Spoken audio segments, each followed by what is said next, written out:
Naam, bwana Harmonize Konde Boy, hii inaelekea kuwa albamu yake ya 6.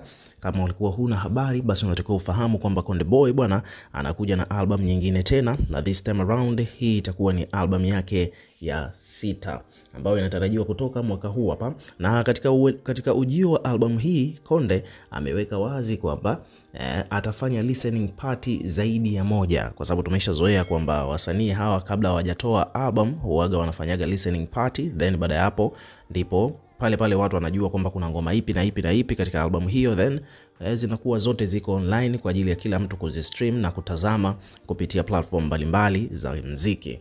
Sasa huaga inafanyikaga moja, lakini kwa upande wa Harmonize anataka kufanya kitu cha kipekee cha kitofauti this time around, ambapo ameweka wazi kwamba katika listening party ya albamu yake ijayo ambayo inatoka mwaka huu atafanya listening party zaidi ya moja, ambapo katika albamu hii mpya ataanza kwanza na watu wa media. Kwa hiyo kutakuwa na listening party ya kwanza ya watu wa media, umeona, lakini pia vile vile atafanya tena listening party nyingine ya pili ambapo ataalika ma DJ, umeona.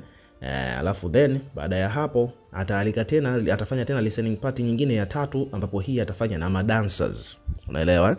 Then akishafanya listening party ya tatu na ma dancers, Harmonize ameweka wazi kwamba baada ya hapo atafanya tena listening party na watu maarufu, yani ma celebrity wenzie, wakiwemo viongozi wa serikali,